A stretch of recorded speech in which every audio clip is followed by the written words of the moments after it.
In this lesson, we're going to add some birds to help give our scene a little bit more of that depth illusion. Okay, so let's go back over here to our project panel, and we have this bird.avi file that we brought in earlier, and I'm just going to right-click this and go to Interpret Footage, Main, and we want to make sure that we're using the alpha channel. So that pre-multiplied matted with color is what we're going to use there. So that is good. And now I can just bring this AVI onto my scene, and I'm just going to drop it right behind that pale cyan solid so that I'm still getting those particles in front of the bird.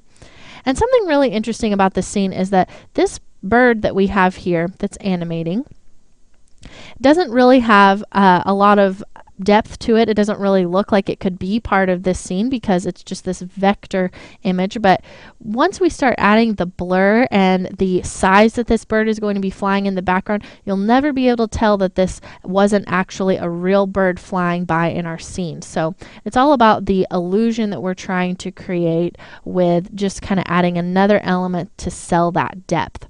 So I'm going to go ahead and switch the 3D switch on for my bird just so that my camera is going to recognize that.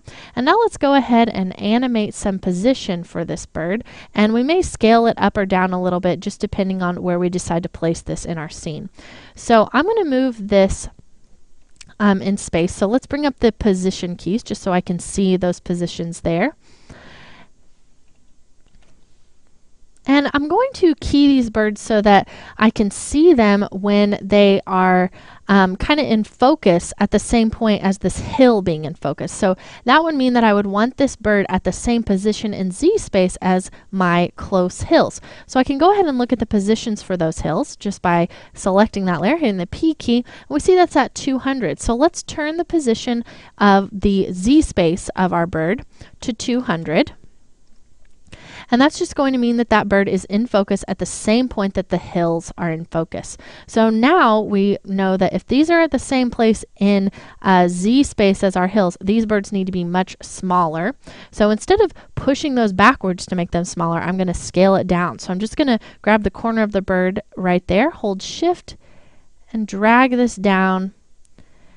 And if you're just imagining how big a bird would be in relation to maybe one of these trees, it's probably going to be pretty small. So even if it's one of the birds for this tree, it's probably going to be right around there. Now, that might even be a little bit too big, but because this is just an illusion that we're creating, this bird could actually be a little bit closer to us and no one would really be able to tell. So it's going to be a little bit bigger, but we still are going to have the focus that we're getting from our camera's depth of field.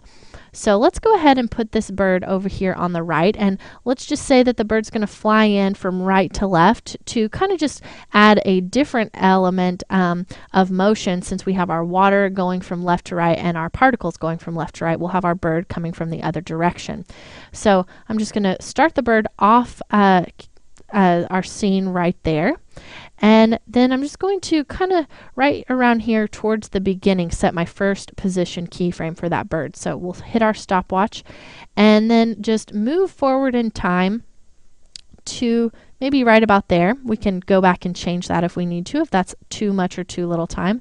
And then I'll just drag my bird across my scene like so. So now my bird's going to just fly right across there. Now I can kind of change that flight pattern by grabbing those handles and kind of editing that motion path. So maybe my bird kind of swoops in, goes up a little bit there, and then swoops back down. That could be interesting.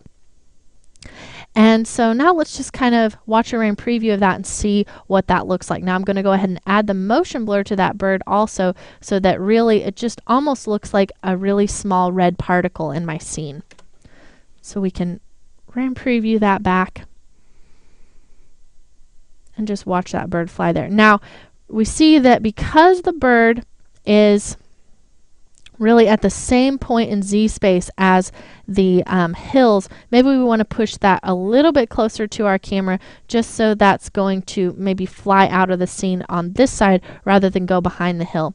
So to get closer to our camera, to make sure that I'm editing the Z space for both of these keyframes, I'm just going to put my current time indicator on top of one of the keyframes, select both of those keyframes, and then drag that position closer to my camera just by making that value smaller. Okay, let's watch a rain preview of that now. So now our bird is, instead of going behind those hills, is just flying right across the front of our scene, which just makes a little bit more sense based on the size of that bird. So that looks really interesting right there. Now maybe we could add a few more birds if we want. An easy way to do that is just to duplicate the bird with the positions that we've already keyed for that. So just hit Control D. And now we just want to maybe drag that backwards in time a little bit, and then we can edit the flight pattern for this second bird just by grabbing those anchor points or those vertex handles there. And maybe this one doesn't do quite so much of a dip at the beginning. We can look at the keyframes that we have there, maybe make this one a little bit faster than our other bird. And I moved the layer completely just so that we would offset the kind of pattern of their wings so they don't look like they're flying in perfect synchronization. So this one's wings are down while this one's wings are up. So now let's go ahead and watch a rain preview of that. And that's pretty interesting. We could maybe add one more just to give us a little bit more variation. Maybe this bird goes right in between the other two birds. So I can kind of maybe pull that one to a point that's going to put it in between there, and then grab those vertexes to move that bird right into the middle of the other two. And again, we could kind of maybe speed up or slow down that bird based on just where its keyframes are. We'll do a rain preview of that just to watch those through. And that looks pretty interesting. We just have a little flock of birds kind of flying across our scene right there at the beginning.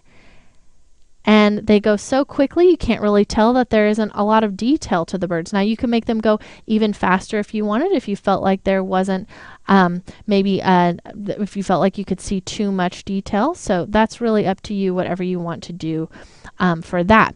So in this lesson we learned that adding a secondary element like birds to a scene like ours can help to sell that depth just a little bit more.